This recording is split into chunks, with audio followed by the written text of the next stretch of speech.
रियासत कर्नाटका में assembly election का बुखार शुरू हो चुका है, जिसके चलते कर्नाटका कांग्रेस की नई कमेटी तश्कील दी गई है।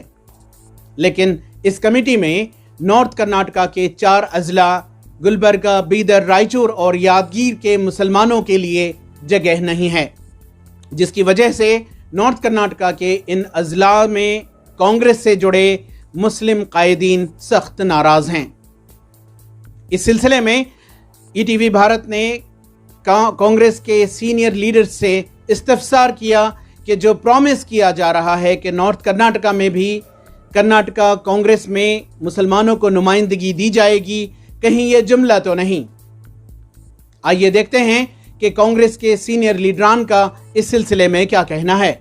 केपीसीसी में 150 लोगों को इंडक्ट किया गया है, लेकिन नॉर्थ कर्नाटका के 4 जिले रायचूर, बीदर, गुलबर्गा, यादगीर से नुमाइंदगी नहीं है, तो लोग जो है गुस्से में हैं और अपने जज्बात का इजहार कर रहे हैं। हाईकमान को इसके बारे में इत्तला दी जाएगी, कोशिश करके वो जो कमी है उसको करने भर्ती करने की कोशिश करें।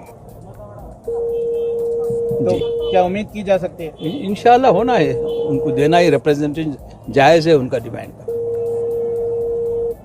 अभी पूरी लिस्ट अनाउंस नहीं हुई है, तो पार्ट ऑफ लिस्ट अनाउंसमेंट हुआ है करीबन 150 लोगों का। और भी जनरल सेक्रेटरी अपॉइंट होंगे और भी करीबन 200 सेक्रेटरीज और करीबन 300 ऑफिस पर आगे भी अपॉइंट होंगे। उसमें नॉर्थ कर्नाटका के उस रीजन के लिए मौका दिया जाएगा। तो ये सच में ऐसा 300 लोग आने वाली है या फिर ये गोली है या नहीं, बिल्कुल नहीं। अब एक 8-10 दिन में 8-10 दिन कमेटी दोबारा बनने वाली है, उसमें सेक्रेटरीज बनेंगे और जनरल सेक्रेटरीज बनेंगे। तो वहाँ पर नुमाइंदगी मिलेगी? बिल्कुल नुमाइंदगी मिलेगी। उस बेल्ट पे जितना जो मिलना चाहिए उनको उतनी मिलेगी। ईटीवी भारत के लिए बेंगलोर से रफीक जब्बार की रिपोर्ट।